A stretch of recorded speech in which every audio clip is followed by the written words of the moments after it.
श्रीमद् भागवतम प्रथम स्कंद अध्याय अष्टम महारानी कृति प्रार्थना तथा परीक्षित की रक्षा श्लोक संख्या 39। नेयम शोभिष्यते तत्र यते दानिं गदाधर तत्पदैरंकिता भाति स्वलक्षणा विलक्षितैः। शब्दार्थ अनुवाद एवं तात्पर्य बाई डिवाइन ग्रेस एसी भक्ति वेदांत स्वामी श्रील प्रभुपाद। न नहीं इयम यह हमारा राज्य शोभिष्यते सुंदर लगेगा तत्र तब यथा जैसा अब है इस रूप में इदानीं कैसे गदाधर हे कृष्ण त्वत् आपके पद ही चरणों के द्वारा अंकित भांति शोभायमान हो रही है। स्वलक्षण आपके चिन्हों से विलक्षित ही चिन्हों से। धन्यवाद। हे गदाधर यानी कृष्ण, इस समय हमारे राज्य में आपके चरण चिन्हों की छाप पड़ी हुई है और इसके कारण यह सुंदर लगता है, लेकिन आपके चले जाने पर यह ऐसा नहीं रह जाएगा। तात्पर्य, भगवान के चरणों में कुछ विशिष्ट चिन्ह होते हैं जिनके कारण वे अन्यों से भिन्न हैं। भगवान के चरण तल में ध्वजा, वज्र, अंकुश, छत्र, कमल, चक्र आदि चिन्ह बने रहते हैं। जहाँ जहाँ भगवान चलते हैं वहाँ की नरम भूमि की रज पर ये चिन्ह अंकित होते जाते हैं। अतएव जब श्री कृष्ण पांडवों के साथ रह रहे थे तो हस्तिनापुर की भूमिका इस प्रकार से अंकित हो गई थी और इन शुभ चिन्हों के कारण पांडवों का राज्य फूल फल रहा था। कुंती देवी ने इन प्रतिष्ठित लक्षणों की ओर संकेत किया और वे भगवान की अनुपस्थिति में दुर्भाग्य के प्रति भयातुर थी। तो भगवान के चरण कमल के बारे में कुंती महारानी प्रार्थना कर रहे, क्योंकि भगवान अभी जा रहे हैं। तो भगवान के चरण कमल पूरे हस्तिनापुर में वहाँ अंकित थे और इनकी वजह से, चरण कमल की वजह से पूरा समृद्धि था। प्रकृति, पृथ्वी भी सुशोभित थे भगवान के चरण कमलों की वजह से, तो बहुत प्रसन्न थे। और इसी के कारण यहाँ शुभ चिन्हों के कारण से पांडवों का राज्य फूल फल रहा था।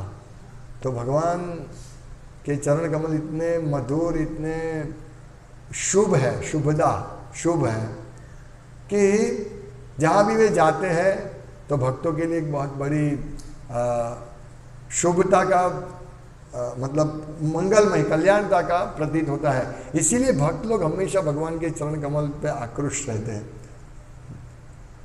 सब आचार्य भी प्रार्थना करते हैं कि हम आपके चरण कमल का मध चखने के लिए भमरे की तरह हम लोग आपके चरण कमल में आसक्त हो।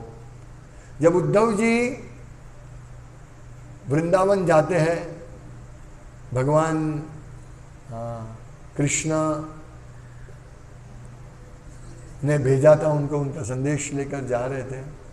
तो जैसे ही वो वहाँ पहुँचते हैं वृंदावन की सीमा में, तो उतरते हैं तो भगवान के चरण कमल देख के वो बिल्कुल ये हो जाते हैं, मूर्छित हो जाते हैं, इतने भाव में आ जाते हैं और उनको प्रणाम करते हैं।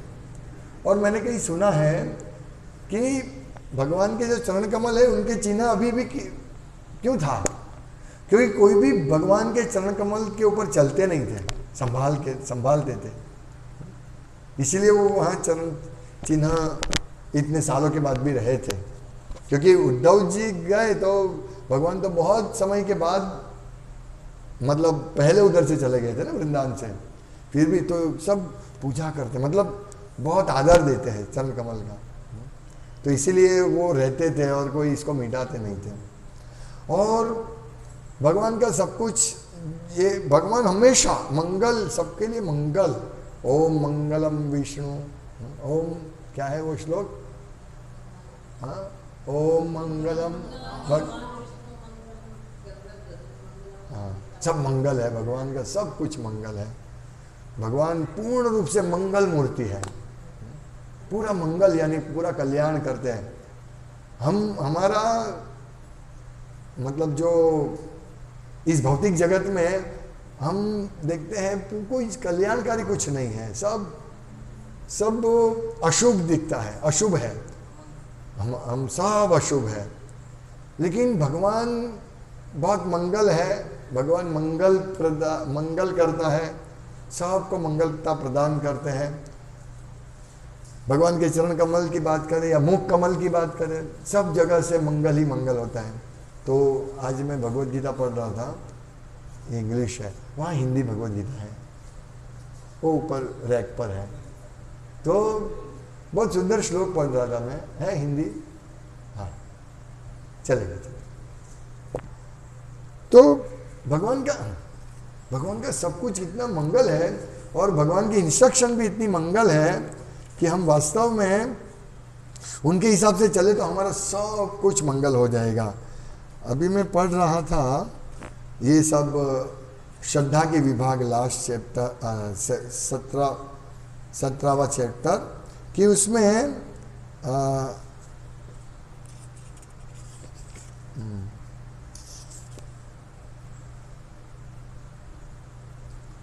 संतोष मन की तपस्या के बारे में बता रहे थे।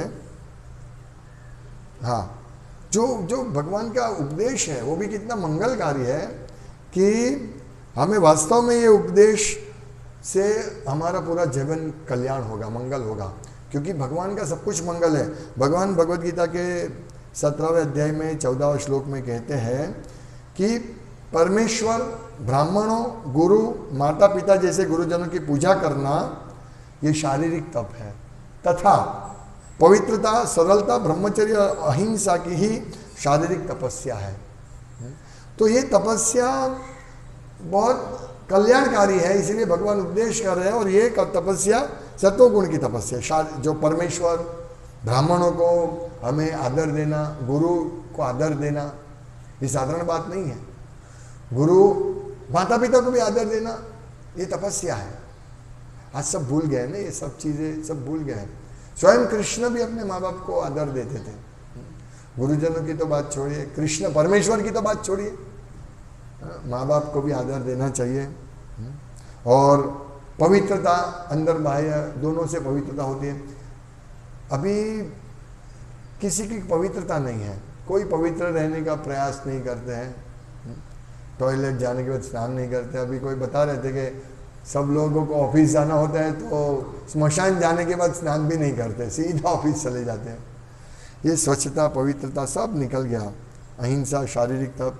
तो दूसरा एक बहुत सुंदर मैसेज था कि तपस्या, वाणी की तपस्या क्या है? तपस्या कि सच्चे, भाने वाले, अच्छे, हितकर तथा अन्यों को क्षुब्ध न करने वाले वाक्य बोलना और वैदिक साहित्य का नियमित पारायण करना, यही वाणी की तपस्या है। तो हम जो भी बोलते हैं वो तपस्या होनी चाहिए। ऐसा नहीं कुछ भी उटपटांग बोल दिया तो वो वाणी की तपस्या है। तो सच्चा बोलना चाहिए सबसे पहले हमको, और भाने वाले मतलब अच्छा बोलना चाहिए, लोगों को अच्छा लगे। तो मैं यही सोच रहा था कि मैं तो बहुत कड़वा बोलता हूँ, सामने वाले के हृदय में लग जाता है। लेकिन यहाँ प्रभुपाद ने कहा है कि मनुष्य को ऐसा नहीं बोलना चाहिए कि दूसरे को मन क्षुब्ध हो जाए। ये पहली लाइन में क्षुब्ध नहीं होना चाहिए, किसी को ये नहीं होना चाहिए।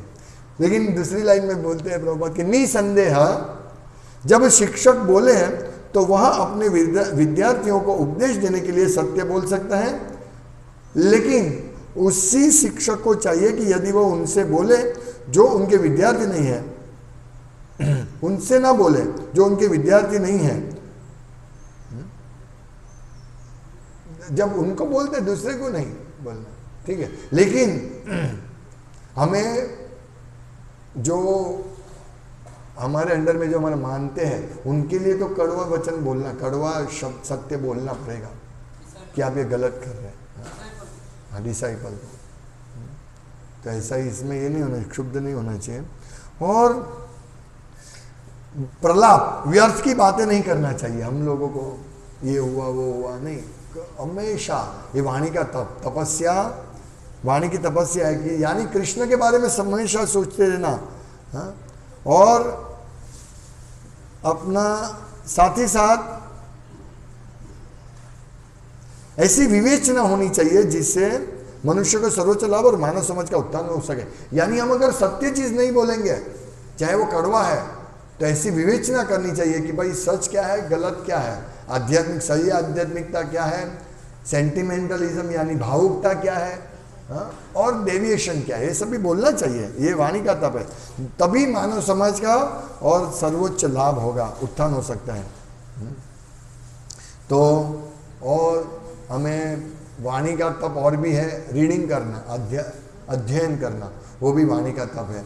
तो ये सब हमें बहुत गंभीरता से करना चाहिए और हमारे मन को सतत कृष्ण के चरण कमलों में रखना चाहिए।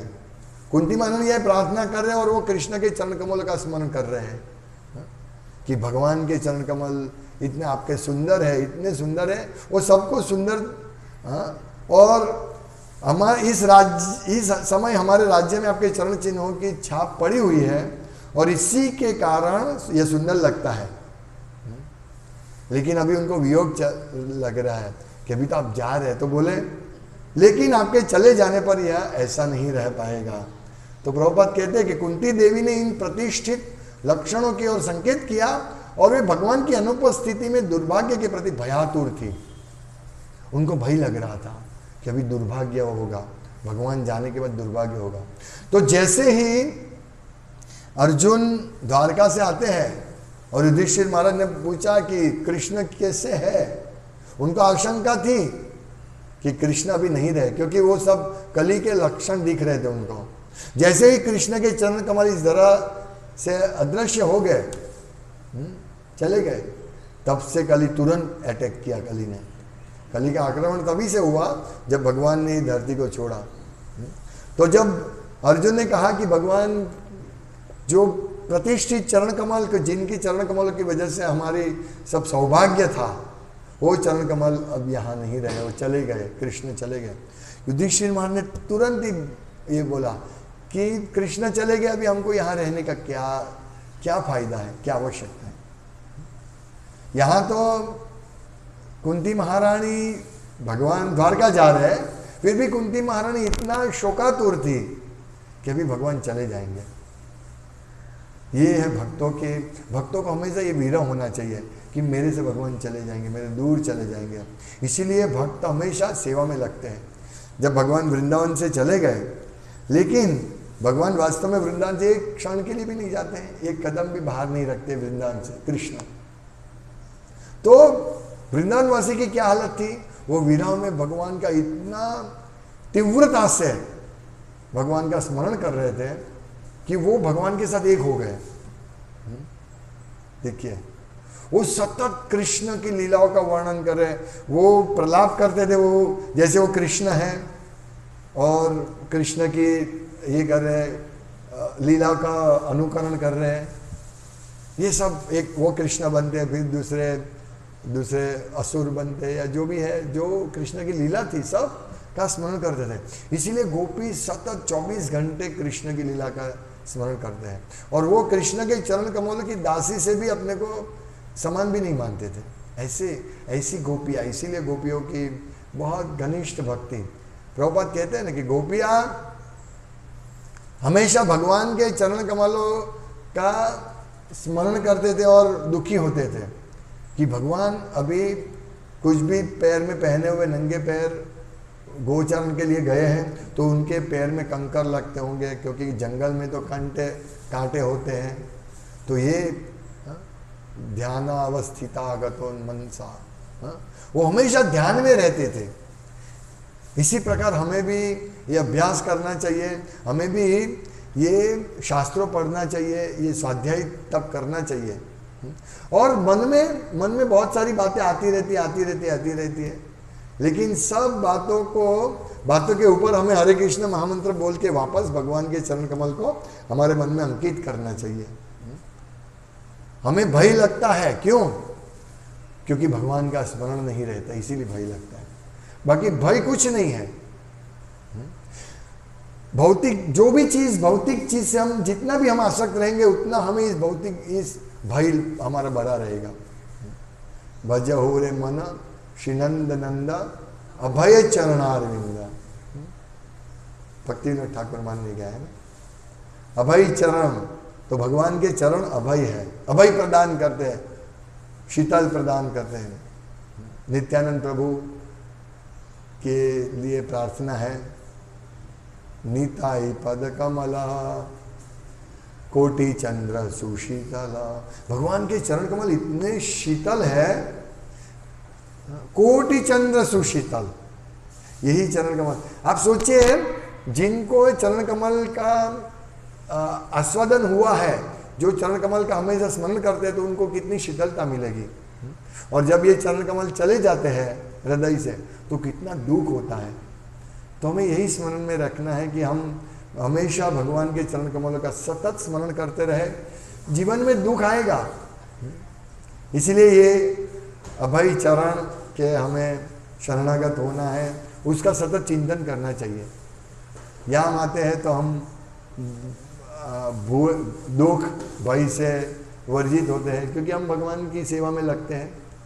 तो जब भगवान का चरण कमल का शरण लेना यानी क्या? यानी सेवा करना, सतत सेवा करना।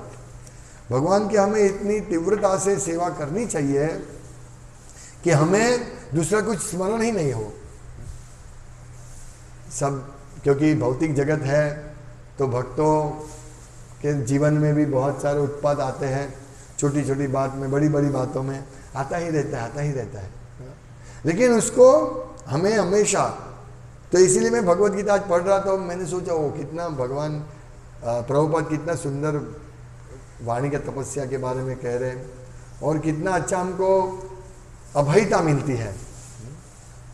नहीं तो ये जो जगत है पूरा ताप देने वाले, त्रिताप, त्रिशूल माया, ये माया देवी, आदि दैविक, आदि भौतिक और आध्यात्मिक, ये तीन ताप से हमको इतना परेशान करते हैं। मन से दुख, मन आध्यात्मिक दुख है, मन शरीर से दुख, वो आध्यात्मिक दुख है हमारा। जब अभी हमारे भक्त विष्णु, उनको बीमारी है आध्यात्मिक दुख, तो भगवान में चिंतन हम अच्छी तरह नहीं कर सकते, मंगल आरती अटेंड नहीं कर सकते, तो ये बड़ी दुखद अवस्था है। लेकिन इसीलिए हमारे ऊपर दुख आए या सुख आए, हमें सतत भगवान के चरण कमलों का स्मरण करते रहना है। ये बहुत अच्छी अवस्था है, बहुत ये ध्यानावस्था अवस्था है। लेकिन हमें समझना चाहिए कि जो दुख आता है, जैसे परीक्षित महाराज, एक बहुत सुंदर उदाहरण हम दे सकते हैं। परीक्षित महाराज ने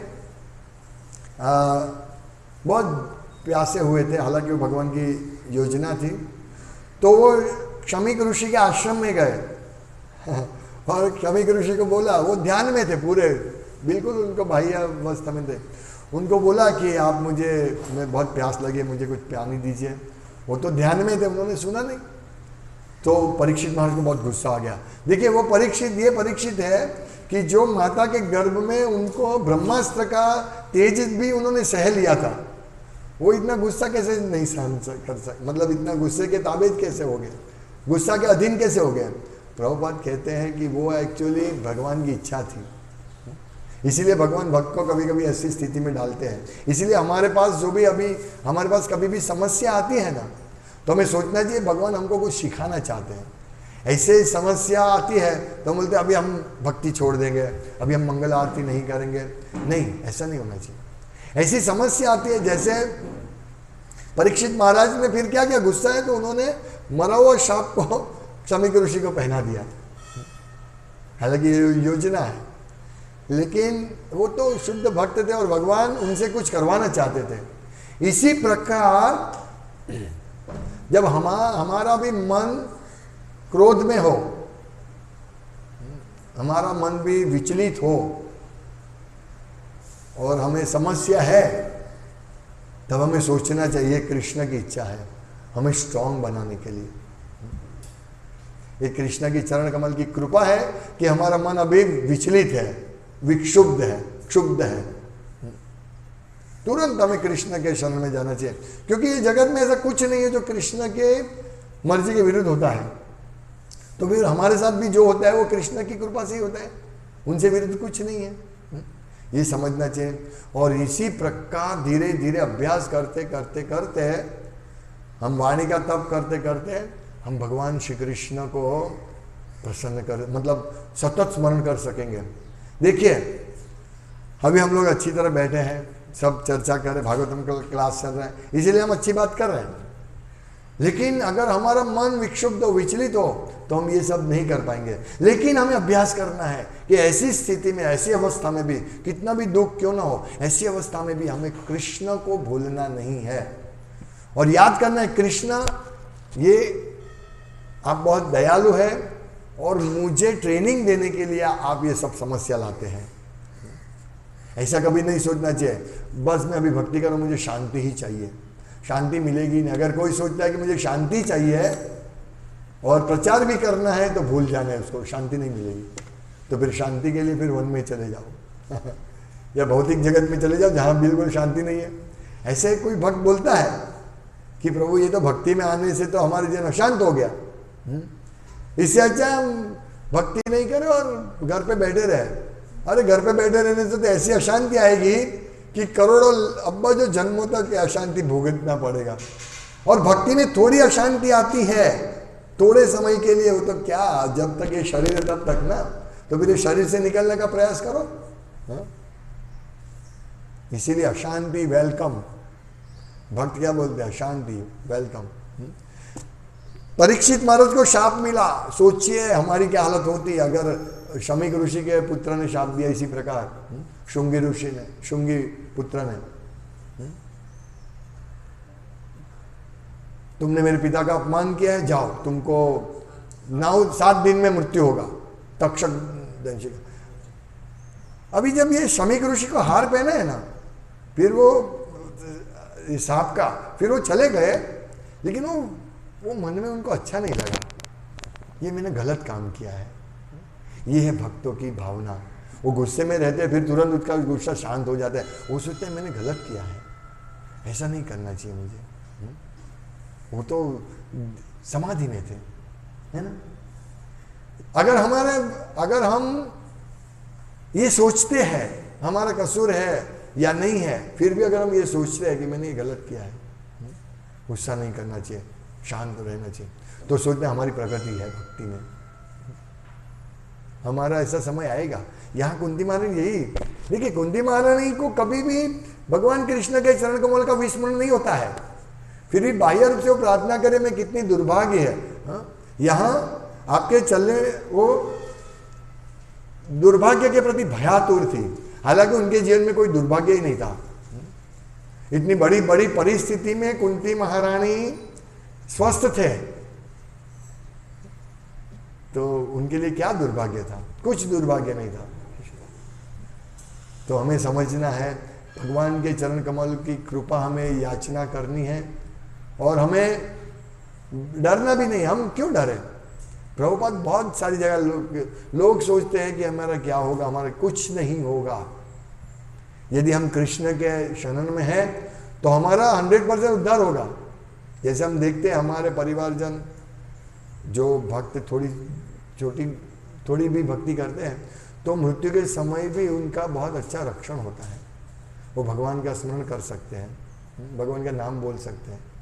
अभी किसी भक्त ने मुझे बताया उनका पिताजी माताजी भगवान का स्मरण करते हुए उन्होंने देह त्याग किया। किसने बताया? हाँ वो भी, और भी किसी ने, हाँ वही, या किसी ने भी और भी मुझे बताया। तो ये भक्तों के लिए कोई भय नहीं है, कोई उनके लिए कुछ दुर्भाग्य है ही नहीं। क्या दुर्भाग्य है, कृष्ण की भक्ति करेंगे उसके लिए दुर्भाग्य क्या है, कुछ नहीं है। इसीलिए हम लोग हर रोज भगवान के चरण कमल का दर्शन करते हैं, और भगवान का दर्शन चरण कमल से ही करना चाहिए, धीरे धीरे चरण कमल से ऊपर जाना चाहिए। हाँ? क्योंकि ये अभय प्रदान करते हैं हमको। नमो पंकज नाभाय, नमो पंकज मालिने, नमो पंकज नेत्र, नमस्ते सु पंकज अंग्री। अंग्री जिनके चरण कमल पंकज के समान है, जिनके चरण पंकज के समान है, इसीलिए हम चरण कमल कहते हैं। कमल का सुवास, कमल का दर्शन, कमल का स्पर्श हमें अच्छा लगता है। तो सोचिए भगवान के चरण कमल ऐसे है, और वो ऐसे करोड़ों चंद्र की शीतलता से भी शीतल है। कैसे होंगे भगवान के चरण कमल को? इसीलिए हमको ये स्मरण करके हमें भगवान के चरण कमल का स्पर्श करने का स्मरण करना चाहिए, है ना। हरे कृष्ण।